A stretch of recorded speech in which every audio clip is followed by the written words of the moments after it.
Ito ang Presidential Broadcast Service. Radyo Pilipinas. Radyo Publiko ng Bagong Pilipinas para sa Bagong Pilipino. Naghahatid ng mahahalagang balita at impormasyon na guugnay ng pamahalaan sa sambayanan. Tulay sa himpapawid ng serbisyo publiko. Radyo Pilipinas. Radyo Publiko. Ang boses ng Pangulo.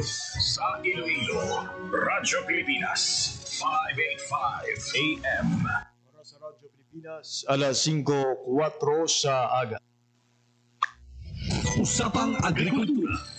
Ang inyong source of daily agri-news. Talakayang siksik sa kaalaman. Ating ay impormasyon mula sa pamahalaan. Pagpapayaman sa ating mga likas na yaman para mas mapaunlad pa ang isa sa mga paunahing kabuhayan sa ating bayan. Usapang Agrikultura. Dito lang sa Radyo Pilipinas.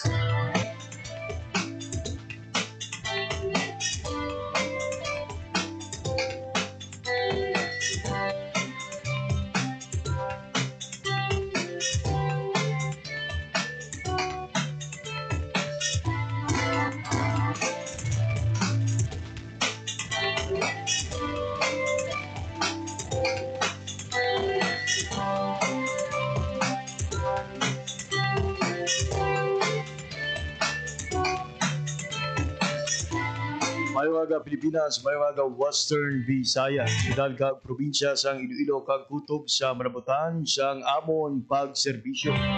Hinggaman nga bahin sang kalibutan, nagahatag kami sang katuhuran. Mayong aga, good morning sa inyong tanan. Mabiyan, welcome sa isa naman edisyon sang pagpangalagad sang programa Usapang Agrikultura. Alam ito mga biyan sang Martes, Hulyo 29, tuwing 2025. Ina mga biyan ang ikalima kagkatapusan nga Martes, karon nga ikapitong nga bulan sang tuwing 2025. Sa ngalan sang inyong kaagri John Candelario, ako ang inyong alagad JP Hervas sang Radyo Pilipinas. Sa mga katapo sang DA Western Visayas and its attached agencies, nakip na diri ang Bureau of Fisheries and Aquatic Resources sa pagpamuno ng Regional Executive Director Dennis Arpia kag Regional Director Remia Apari. Maayong agagid sa inyong atanan. Ginatami automan ang aton sa ini nga mga mangunguma, mangingisda, mga agricultural extension workers kag sa tanan nga nagabug-os sa agriculture sector sa aton sining nga rehiyon. Sagid ka maayad-ayad nga aga sa inyong atanan. Mabiyan sa aton nga pagpangalagad subong iya nga aga. Sa naman ka inuno hikan sa banwa sang istansya ang aton nga mangin kaupod. Di balo naton sa di lamang madugay ang journey ni Sir Inocencio Pagaw sang Farm C Istansya.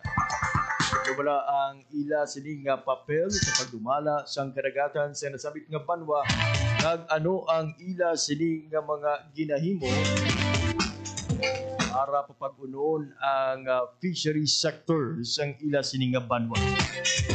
Ila ang aton nga hibaluon isa indigid lamang madugay. Samtang kung may chance sa pakaroon mga biyan, aton balikan ang pila sa mga pahayag ni President Ferdinand R. Marcos Jr. para sa aton sektor sang agrikultura. Sa iya bago gilamang natapos nga State of the Nation address na iya nga ginpaambit sa mga Pilipino kahapon nga adlaw.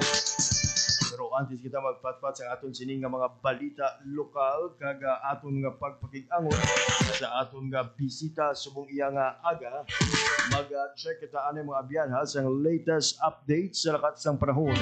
Ibalo naton sa Pag-asa Iloilo ang mangin panyempo subong iya nga adlaw sang Martes. Ilang ka mga area diri sa syudad sang Iloilo ang ginulan subong iya nga aga. Ibalo naton sa Pag-asa Iloilo ang kabangdanan sini.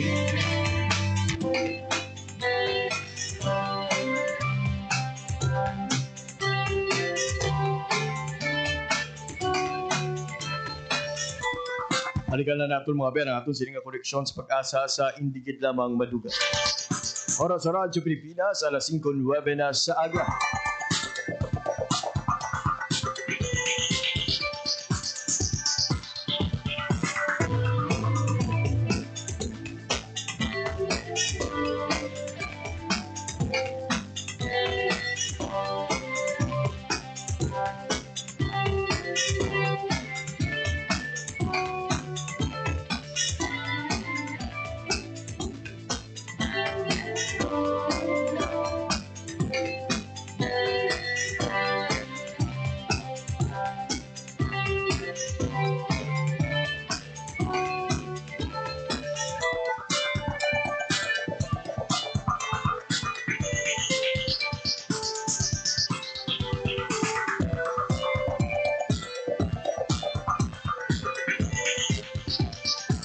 Samtang while waiting sa aton sininga bisita subong iya nga aga kag sa aton nga koleksyon sa pag-asa.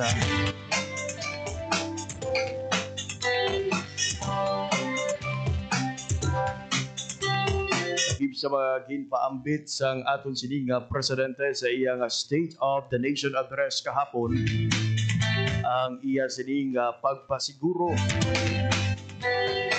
na magapadayon ang mga suporta sa mga mangunguma kag mangingisda sa pungsod Pilipinas.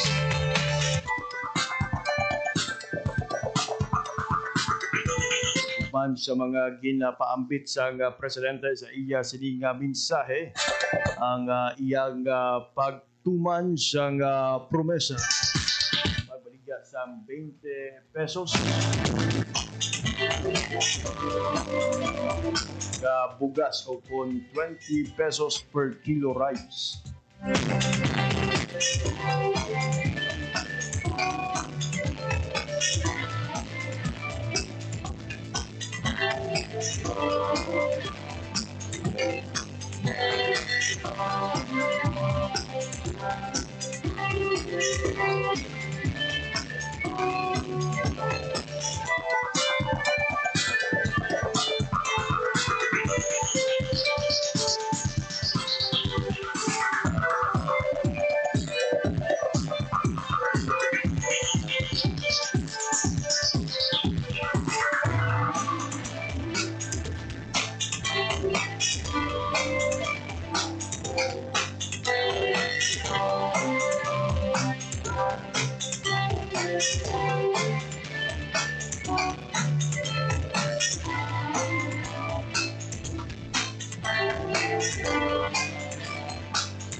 Nagbaandaman ang presidente sa mga trader ukon sa mga nagatuyo nga magpanipula sa presyo sa palay kag bugas ukon magpanginto sa mga mangunguma nga pagalagson ini sa gobyerno bangod ang pagtrato sa mga ini ag sa ila sini nga mga obra makabig nga economic sabotage.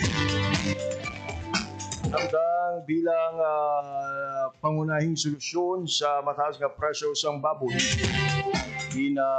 report man sa presidente ang ginpabaskog na lokal nga produksyon. Nagpalabot ang gobyerno sa mga idik kag mga baboy ag nagtukod man sa mga biosecured facilities para lubos nga parbuon ang presyo sa karne. Nagsugo naman ang pagpamakuna batok sa ASF. Nagpalawigon pa ini tugtog nga mabakunahan ang tanan.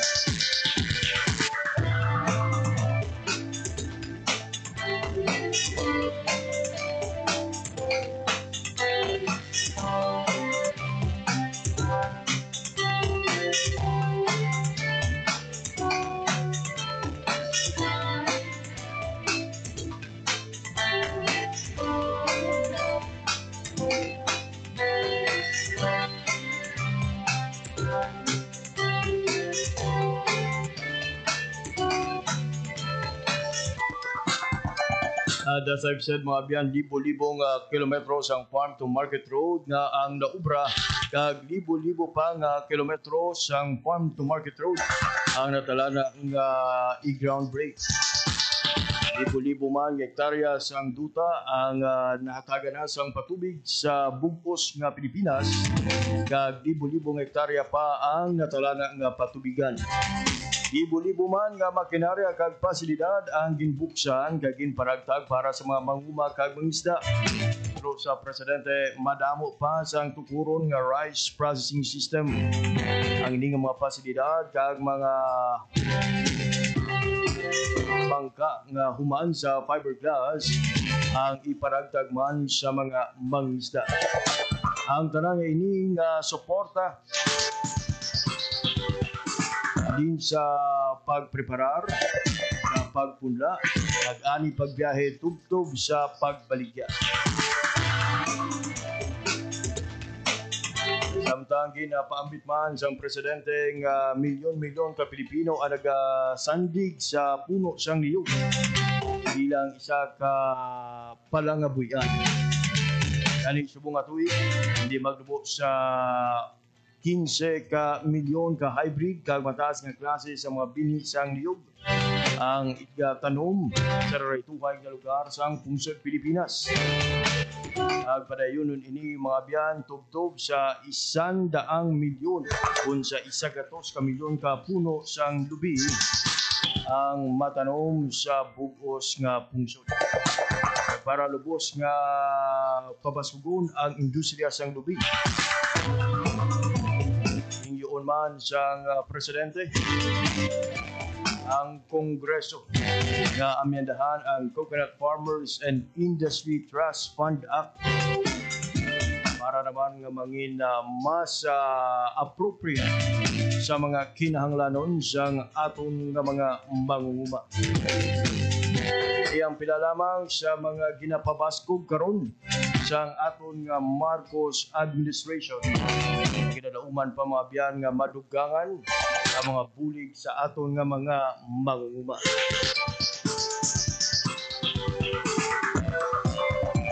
Oras sa Radyo Pilipinas, 5:16 in the morning.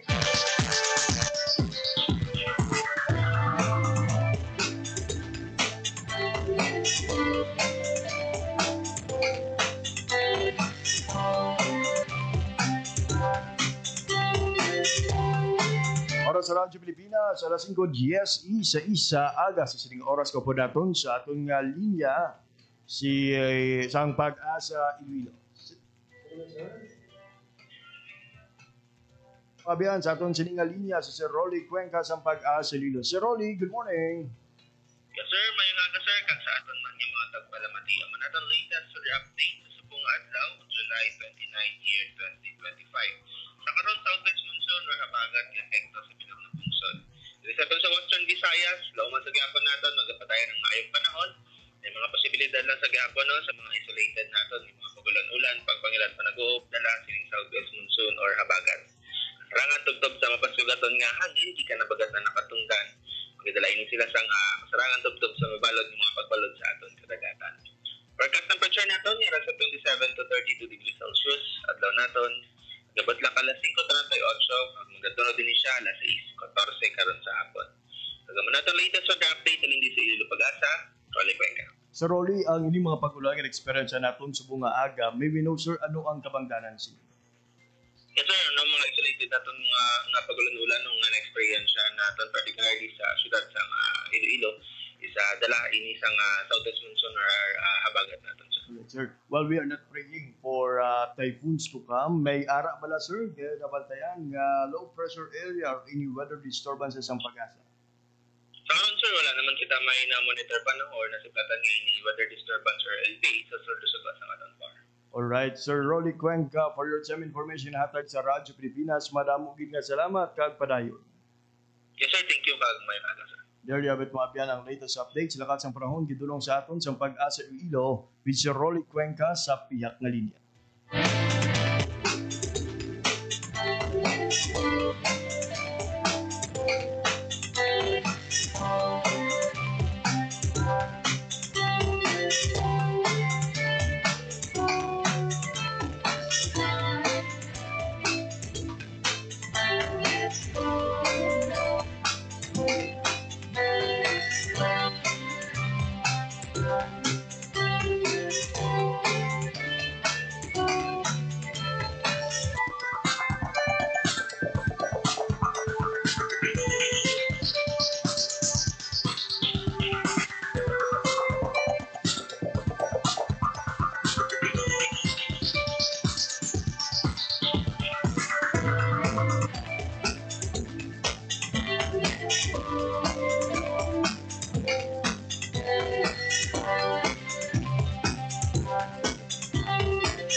sa Radyo Pilipinas, alas 5:20 sa aga. Sa aton nga pagbalik mga bayan, magiging po nato ng aton nga bisita ang Farm C Estancia with Sir Boy Pagaw. Hindi kay ban pa nga impormasyon pagkatapos lamang sa ang pila ka pahanundo. Time to celebrate kulturang Pinoy. Tradisyon, musika, sining, literatura at iba pa. Anything and everything fun and Filipino. Ito ang Pinoy Kultura. Ikaw ba ay naharana na? Tuwawin mo sana. Sabi nila, ang harana ay isang matandang tradisyon ng panliligaw sa Pilipinas na unti-unti nang nakakalimutan. The harana or the serenade first gained popularity in the early part of the Spanish period. Ang manliligaw o nanunuyo ang siyang kumakanta at pag sinuwerte, sila ay papapasukin sa bahay. Pag binalas, water gets thrown at them or sometimes even worse things. There's a website that actually books haranas for you to experience this widely known tradition. Sa iyong palagay, Uso pa ba ang harana? Yan ang Pinoy Kultura because our culture is cool. This is a public service announcement. Discipline is the key. Umiwas sa aksidente sa daan. Ang pagmamaneho ay may kaakibat na responsibilidad. Hindi basta mapaandar lang ang sasakyan. Kilatisin ang sarili. Ang kahandaan sa manibela. Siguruhing inyong konsentrasyon ay hindi magagambala. Importante rin na ating laging isipin. Init ng ulo ay huwag pairalin. Pagkus, kaligtasan ng lahat ang siyang dapat unahin. Isang mahalagang paalala mula sa Presidential Broadcast Service at Radyo Pilipinas, Radyo Publiko, 738. This is a public service announcement. Public service announcement from PBS, Presidential Broadcast Service at Radyo Pilipinas, Radyo Publiko, 738. Katotohanan sa bawat impormasyong makakalat. Yan ang layo ng Media and Information Literacy Project ng pamahalaan sa pangunguna ni Pangulong Ferdinand R. Marcos Jr. at Presidential Communications Office. What we are fighting for is the truth. Because the very first casualty of all of these sometimes sinister, sometimes just mistaken, misguided activities, the first victim, the first casualty is the truth. Positibo naman ang pamahalaan na sa pamamagitan ng kampanyang ito ay magiging mas mapanuri at mabusisi sa pagkilatis ng impormasyon ang bawat Pilipino. We will help them, but people have to learn to be able to discern for themselves what is real and what is not, what is propaganda, what is fact, what is data, and what is speculation. Tiyakin ang katotohanan. Fake news ay labanan. Isang mensahe mula sa Presidential Communications Office at Radyo Pilipinas.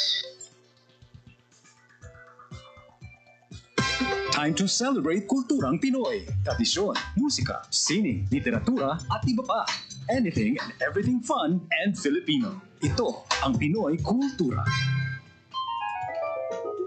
Naaalala niyo pa ba ang mga katagang ito? Amay pares, amay araw. Ano ba yan? Puro sugat ka na naman. Bakit wala na naman kapares yung tsinelas mo? Ang dungis mo. Tama na! Ayos lang, di ba? Masaya naman tayo naglalaro sa kalye ng sipa, patintero, agawang base, abulan, jolly. Oras sa Radyo Pilipinas, alas 5:24 na sa aga. Sige po, nagapamati ka mo sa pagpangalagad sa programa Usapang Agrikultura sa Radyo Pilipinas, Radyo Publiko. Radyo Pilipinas! Radyo Publiko! Radyo Pilipinas! Mga beyond the moment we are waiting for, kaupo na natin sa aton nga pagpangalagad sa bunga aga ang Farm C Estancia with Sir Inocencio Boy Pagaw. Sir Boy, good morning and welcome sa pagpangalagad sa programa Balita o Kuna Usapang Agrikultura. Good morning, sir. Sa aton sining nga mga tagpalamati, Sir Boy, sa first time mabatian ng imo sining nga pangalan, pwede mo bala mapakilala sa aton nga mga tagpalamati sino bala si Sir Inocencio Pagaw? My name is Inocencio Pagaw, sir. Chairperson sa instansya. Chairperson sa instansya, sir.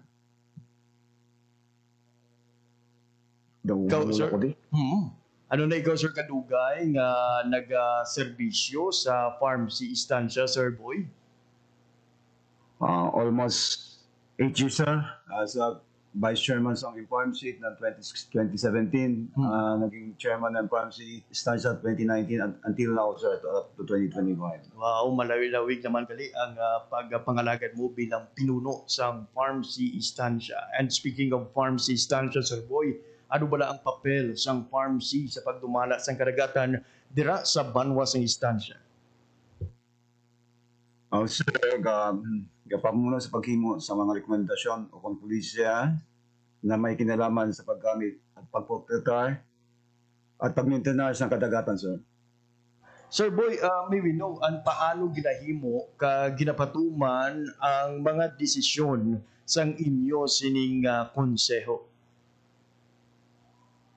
Sir, gahiwat kami ng gahiwat kami sa monthly meeting namin, sir, sa pagpupulong at inistoryahan sa konseho kung ano ang mga problema o mga opinion na dapat namon na i-rekomendar sa konseho sang Banwa. Sa inyong pagpulong-pulong, sir, sa inyong pagtilipon, ano ang masaming mga concern o kung mga issue ang ginapalabot sang mga mangingisda sa inyong konseho? Mostly, sir, ito sa mga illegal fishers, sir, mo, na talagang hindi gid man madula kaysa mga coastal municipality, ang mga tawag ng mga illegal fishers. And then, yung climate change, then, yung sa amang kasi sa Estancia, meron kaming complication about water dispute, about sa Batad and Estancia, di ba na nasolbar. And then yung mga illegal establishment na ara sa Higad Baybay. And then lastly, yung problema sa basura, sir. And with that, sir, with that nga mga issues, with that concerns ang inyo siniiya nga mga kauturan nga mga mangingisda dira sa Banwa sa Estancia, ano so far, sir, ang mga policy nga napasar na sa inyong konseho regarding that matters? Sir, kasi nung mga previous years na natakal na to, sir, nakapasa na kami na mga resolution about dito sa mga illegal fishers na to. And then, actually, dahil nga problema to, sir, natakal na to sa konseho sang Estancia. Then, until now man, sir, talagang titingwagin man ng munisipyo sa Estancia matugunan yung mga problema sa mga fisher folks. Ayun. And with the new leadership under Mayor Bianca Requinto, kabay ng ining mga problema kag concern, ang mas mahatagan gid sang atensyon kag para mahatagan man sang nagaigo ang kasularan as soon as possible. Sir, may regular bala kamo nga training o seminar para sa mga miyembro sang Farm C in order for them nga padayon nga ma-empower man bilang mga mangingisda sa atong pungsod? Yes, sir. Sa training sa every year naman, sir, may mga trainings kami mo para sa mga kababaihan. Then sa pag ng mga fish processing like that. Then mayroon man kaming mga hinimuan ng mga lakbay-aral para ma-practice man yung mga good practices ng ibang mga munisipyo para madala namon sa Estancia. You mentioned training sa kababainhan, sir, no? Paano yes, sir, para ma-enhance pa yung among mga knowledge sa pagdumala sa council. I see. Usually, ano ni mga example sa mga training, sir, sa inyo, sa mga miyembro? Mostly, sir, kasi kami, nag-ano kami ng sang isang munisipyo. Nagpo-focus kami para mabalaan namin kung ano dapat namin mga rekomendar sa legislatura. I see. So, subong kasi meron kami bago ang administrasyon. So, nag-meet kami ng Chairman Committee on Fisheries last day. Then, nagpanukalang mayroon kaming mga plano na unahin naman may mga plano na dapat na lang i-amend yung aming municipal ordinance. Ayun. And with the new collaboration sa bagong set ng mga opisyal dyan sa Estancia, sir, naway matugunan lahat ng mga hinaing ninyo at mga problemang nais ninyong mabigyang solusyon ng bagong administrasyon. Sir, paano gina-involve ang mga kababaihan kag ang mga kabataan sa mga aktibidad sa pharmacy? Earlier mentioned nga mayroon kayong mga trainings for the women. Maybe now, aside from this, sir, paano nyo gina-involve ang mga kababaihan kag kabataan? Yes, sir. Sa mga kababaihan, sir, mostly kasi ng member ng council is mga kababaihan, mga presidente ng association is mga kababaihan.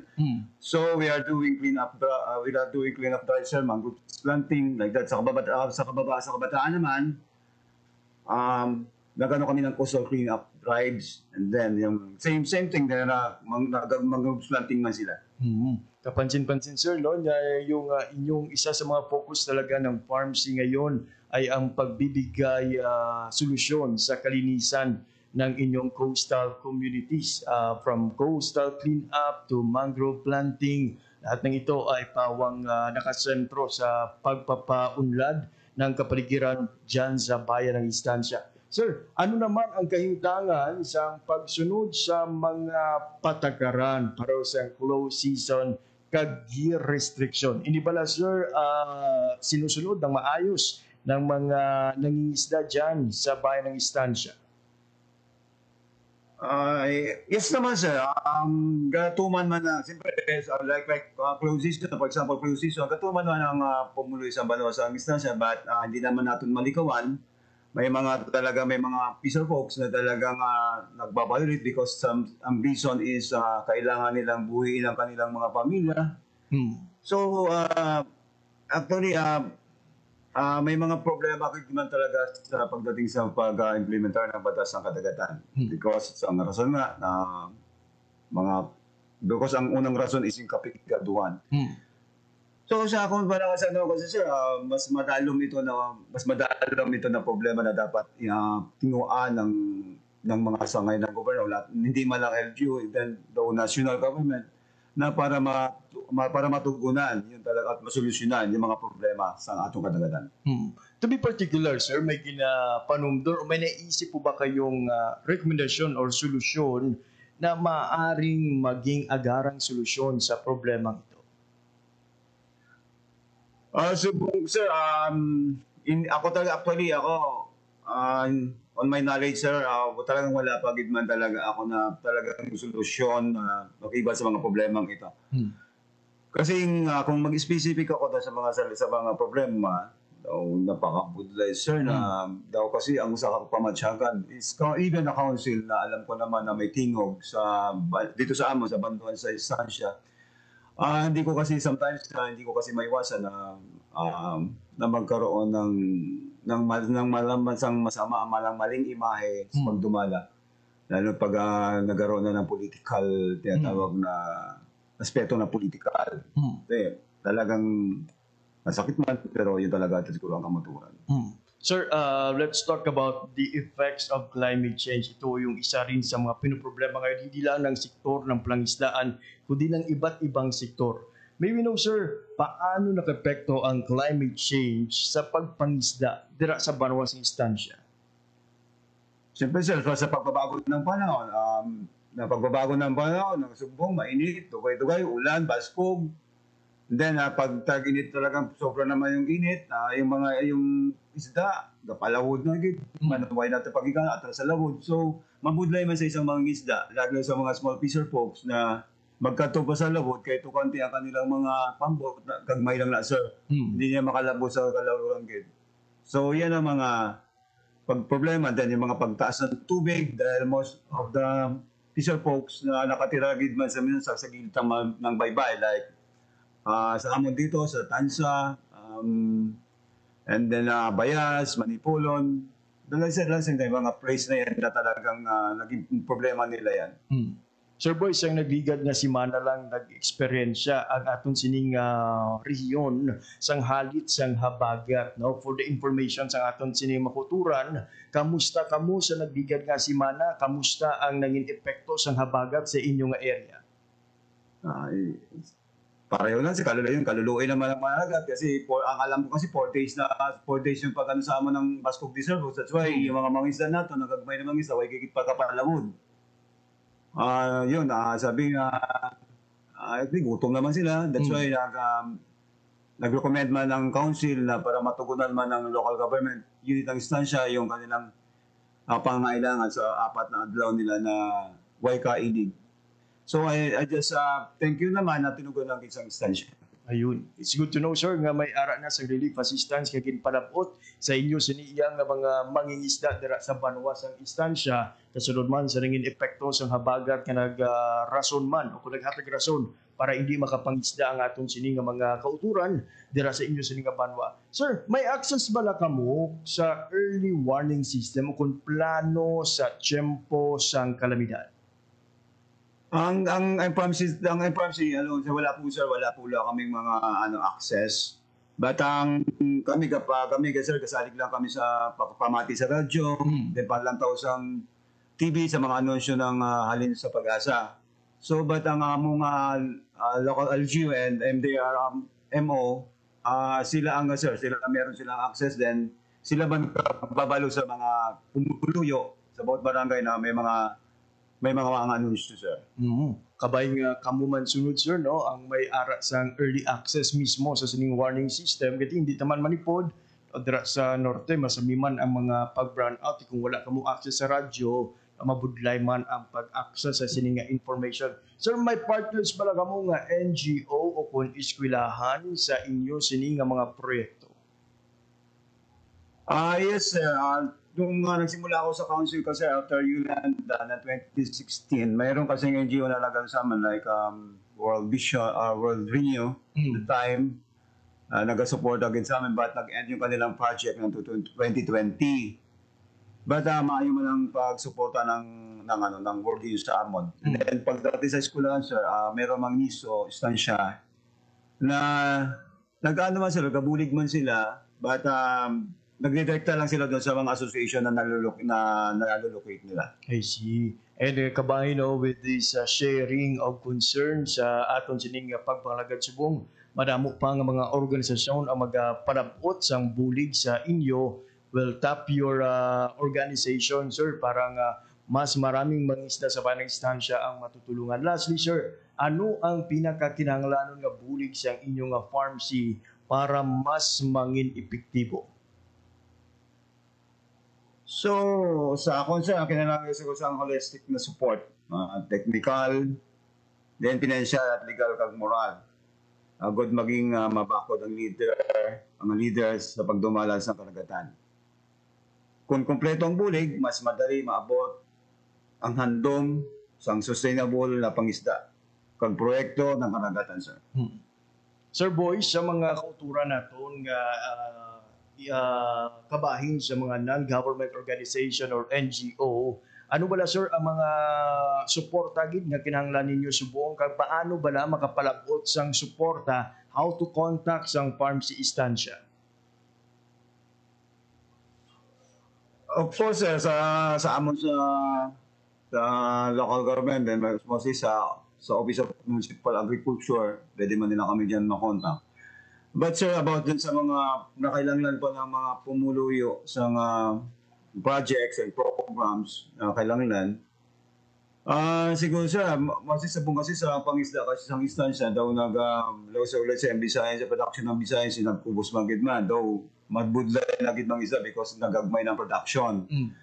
So ako sir, ako lang another livelihood program po na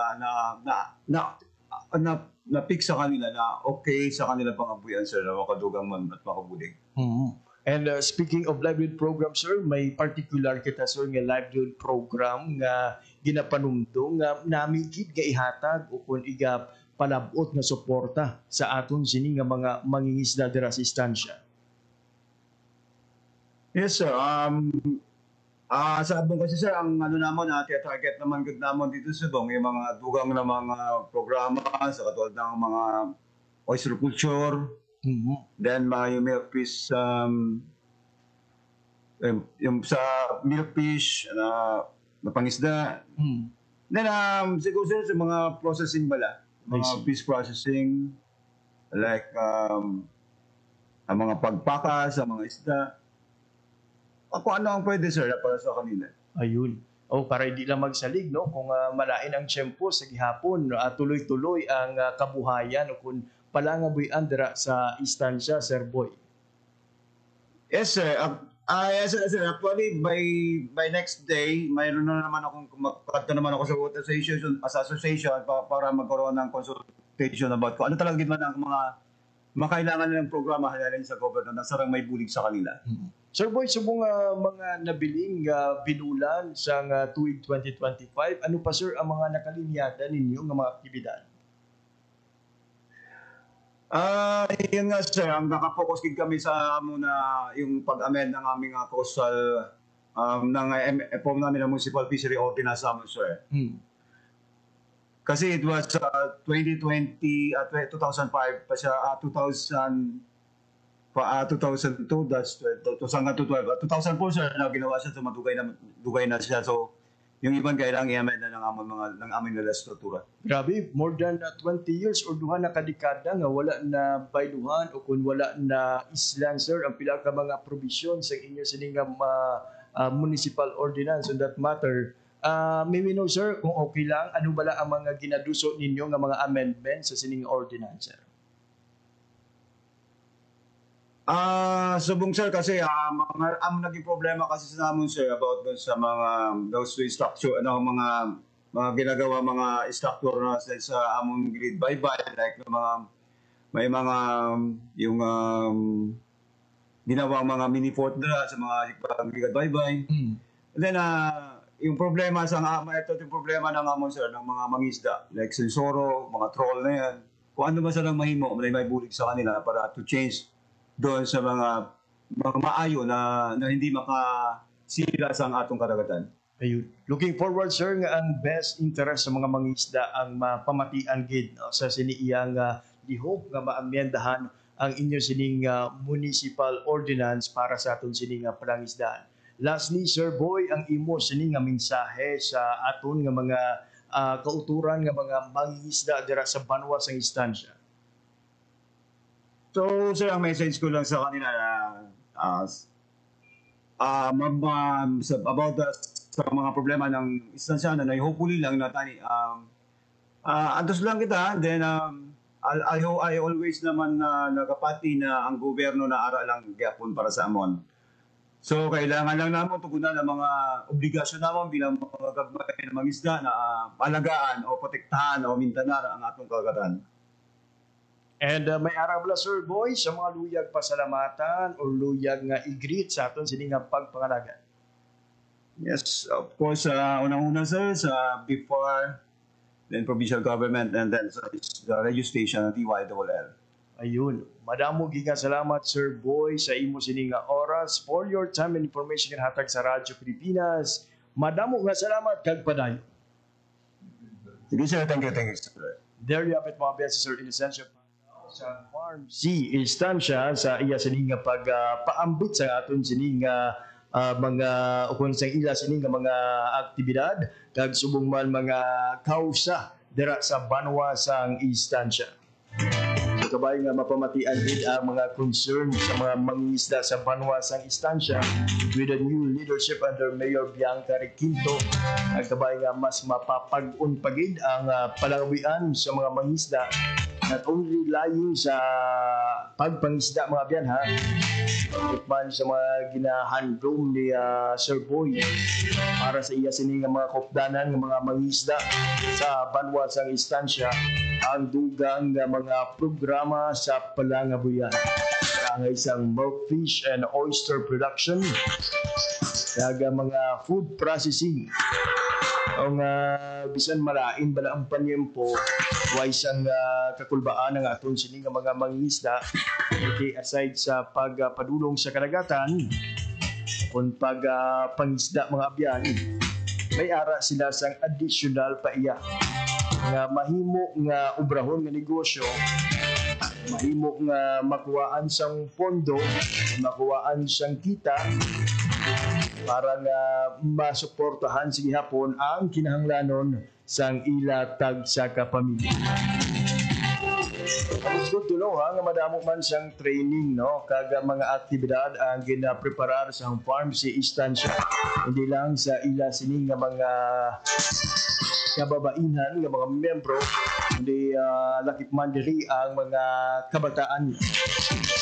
Give sa mga gimension ni Sir Boy sa iya sining nga mga sabat kaina ang pagpanindot sa coastal communities, mga clean up drive kaga mangrove planting para sa aton sining mas environment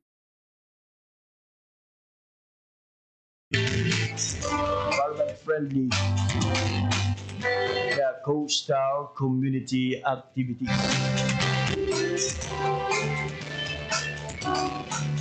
Oras sa Radyo Pilipinas, mga biyan, alas 5:45 na sa aga. Nagpasalamat kita sa tanan nga nag-upod sa aton nga pagpangalagad. Ginatambyan naton sa isa kamay dahil nga aga aton sining mag-aabyan nga nagpamati sa aton sining edisyon.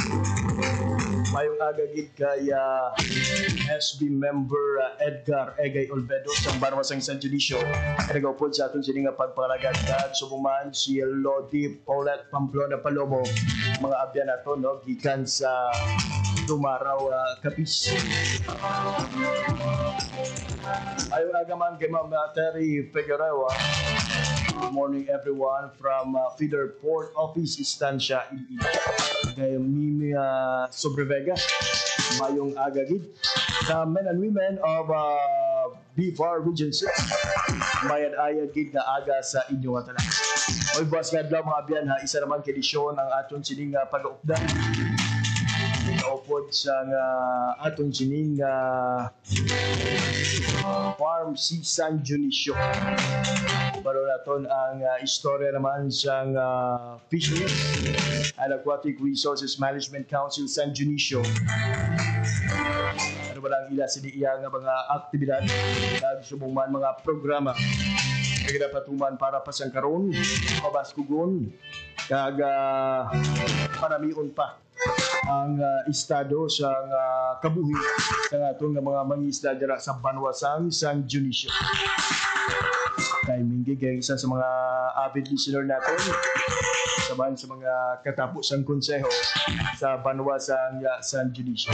Kay mayong agagid kay SB member Edgar Egay Olvedo, kay Tito Egay. Thank you good for tuning in sa atong sining pagpangalagad.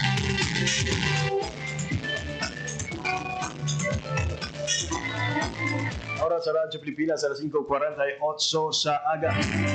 Nabatian naman kayo ng mga biyano ang nangin mensahe ni Sir Boy angot sa nangin epekto sa habagat. Lawig-lawig man nga wala sa oportunidad nga makapanawod ang pila ka mga mangingisda sa Banwasang Estancia sunod sa nangin epekto sa habagat. Sa mga kauturan naton nga nahalitan bangod sa habagat, particularly sa mga nakapa-insure sa Philippine Crop Insurance Corporation kung PCIC, kung may panugyan ang aton sining PCIC mga abyan, reminders no angot sa pagproseso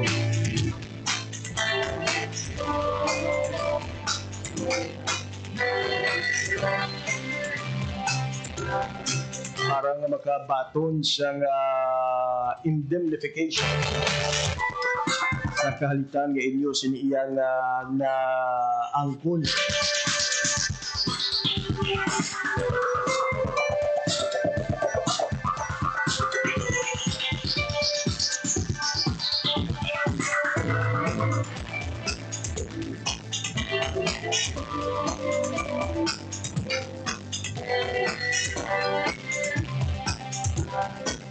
Yari mga biyan ang pila ka pahanundong sa aton nga DA Western Visayas. Mga dapat tandaan sa pagbuwas ng crop insurance pagkatapos ang kalamidad. Sa aton sini nga mga manguma kag mangisda siguraduhon nga nakarehistro kamo sa registry system for basic sectors in agriculture ug na ginatawag naton nga RSBSA. Ang RSBSA ang mga opisyal nga listahan sa gobyerno para sa mga manguma kag mangingisda. Diri nakabutang ang mga impormasyon bahin sa inyo uma o kung pangisdaan. Humanili ang talamdan sa atong nga gobyerno sa paghatag sang mga suporta. Kag kung may kahalitan, kinayon nga report ang ini nga kahalitan sa inyong nga mga talamdan o kung pangisdaan sa inyong tag sa mga municipal kung city agriculture office. Kung ang inyo sining produkto, palay kag mais, kinahanglan nga i-report ini sa sunod sang 20 kadlaw.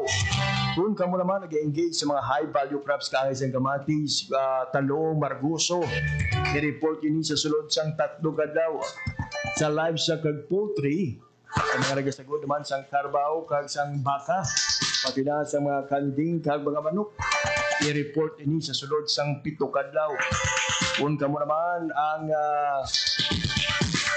may plangisdaan ko na engage sa fishery, kinahanglan i-report ini sa sulod sang 2 kadlaw. Sa mga makinarya at infrastruktura, sa sulod sang 3 tubtob 10 kadlaw. Kip sa mga obrahon ang pagpatigayon sang field inspection, hulaton ang resulta kag ang proseso sang claim. Kuha ang insurance claim kung ini-aprobado na. Pinatag sang PCIC kag DA Western Visayas mga biyana na libre ang crop insurance para sa mga mangungumang nga nakarehistro sa RSBSA. Kag siguro lang nga matuod kag kumpleto ang mga dokumento agud malikawan ang pagka-delay o kung pagkadula sang claim. So kinahanglan mangin honest sa inyo sining nga mga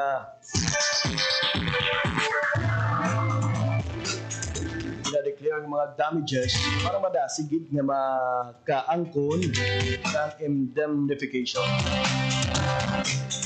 Samtang congratulations sa aton sining nga mga dairy farmers sa probinsya sang Aklan kag Capiz. Ini bangod mga biyan nga sang sining karon lang inaugurahan ang 3 ka dairy box sa Panay. Tuyuan sini nga masuportahan ang mga Carabao farmers nga mahatagan sa establing merkado ang mga buffalo-based products. Ang Department of Agriculture Philippine Carabao Center sa West Visayas State University Kalinog ang naglunsad mga biyan sa dairy box sa mga banwas sang Kalibo kag Numancia sa Aklan nag sa banwas ang dumalag sa Capiz marin sang Hulyo 22 tubtob Hulyo 24. Ini nga programa ang ginapatuman sa dalam sang Carabao-based Business Improvement Network kung CBIN kag ang Coconut Carabao Development kung CCD Project. Ang dairy box mga biyan isa ka one-stop shop kaangay sang kaliwa program na nagabulig sa pagpabaskog sa mga manguma dahil sa pagduso sa mga sustainable livelihood o kung enterprise. Kag sa iya sining nga mensahe ginpabutyag the Regional Executive Director Dennis Arpia ang papel sang DA kag sang PCC hindi lamang para mag-generate sang employment pero para pabasugon man ang mga komunidad dahil sa paghatag sa mga intervention nagahatag dugang nga balor sa ila sining mga agricultural product. Piningalyo ni Director Arpia ang mga manguma ka mga local entrepreneurs nga i-maximize ang dairy box bilang isa ka business hub. Pero sa iya, it should be business-centered and while you continue to produce and develop new products, you must also build networks to ensure your products reach the market. Samtang ginpahayag ni PCC Director Dr. Myrtle Alcazar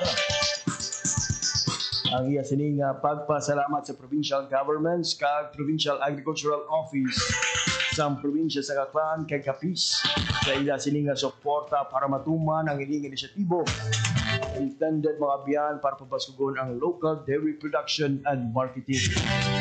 Ang ining mga bag-ong mga dairy box mga biyan will be managed by the farmer groups assisted by the PCC. Akip dari ang Nalook Farmers Association sa Banwas ang Kalibo, funded sa dalom sang CCD project. Kag ang Integrated Barangays of Numancia Multi-Purpose Cooperative kag Agrata Agrara Reform Cooperative sang Dumalag. Ginpunuhan naman si dalom sang CBIN project.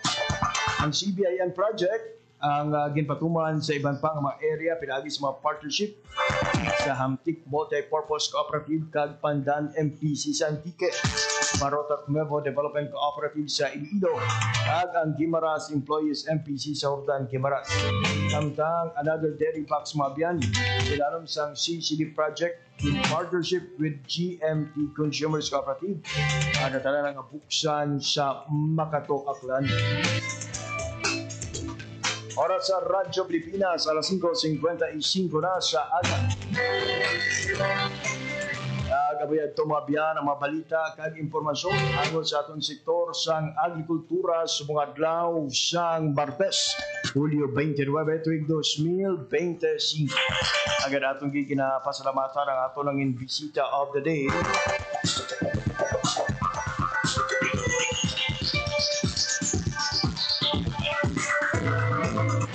Sir Inocencio Boy Pagaw of Farm C Estancia. Sa tanang nga po sa aton nga edisyon subong nga aga. Thank you so much, Gid. Sabay nga sa masunod pagid nga mga edisyon mga biyan. Ninyo kami sa pagpabati at pagpaambit sa mga madinalagon nga istorya, mga concern at mga isyo nga natubang sa aton nga mga mangisda kag sa ngalan lamang sa akong mga katuwang teknikal, Mr. Alan Defante sa studio kag Mr. Jeffrey Bitita sa transmitter. Sa ngalan sa inyong kaagri, John Candelario, ako si JP Herbas. Mayong aga, Pilipinas. Hatid ay balita, impormasyon at sari-saring kaalaman tungkol sa sektor ng agrikultura sa ating bayan. Usapang Agrikultura kasama ang Department of Agriculture. Alamin ang mga hakbang ng administrasyon para mas mapaunlad pa ang iba't ibang industriyang agrikultural at pakinggan ang mga proyektong handog sa mamamayan upang mapalago ang kanilang mga kabuhayan. Usapang Agrikultura, Lunes hanggang Biyernes, alas 5 ng umaga, dito lang sa Radyo Pilipinas. Ang inyong tulay sa himpapawid ng serbisyo publiko. Ang Presidential Broadcast Service, Radyo Pilipinas, Radyo Publiko. Radyo Pilipinas. Radyo Publiko. Kinilala ng pang-international at prestigyosong Asia Pacific Broadcasting Plus Awards 2025 para sa kategorya ng Government Streaming. Ito ay dahil sa epektibo nitong pagsasanib ng mga tradisyonal na media tulad ng telebisyon, radyo at print para masabayan ang mabilis na pag-inog ng mundo ng digital at social media tungo sa mas epektibong paghahatid ng mahahalaga at napapanahong mga impormasyon sa mamamayang Pilipino. Kinilala rin ang Radyo Pilipinas dahil sa patuloy na pag-akyat ng rating. Ngayon ay matatag sa pang-4 na pwesto sa Mega Manila ayon sa pinakahuling Nielsen Radio Audience Measurement Survey. At sa social media, nakamit ang mahigit 2,000% pagtaas ng bilang ng mga sumusubaybay sa Radyo Pilipinas page sa unang bahagi ng 2025. Patunay ito na ang inyong Radyo Pilipinas Radyo Publiko ay tunay na kaagapay ng inyong pamahalaan sa paghahatid ng serbisyo sa mga mamamayang Pilipino. Mula sa aming lahat, sa ngalan ng inyong pamunuan at mga kawani ng Presidential Broadcast Service, kasama ang inyong mga himpilan ng Radyo Pilipinas sa buong kapuluan. Maraming salamat po sa inyong lahat, sa inyong pagtangkilik at pagkilala. Radyo Pilipinas. Radyo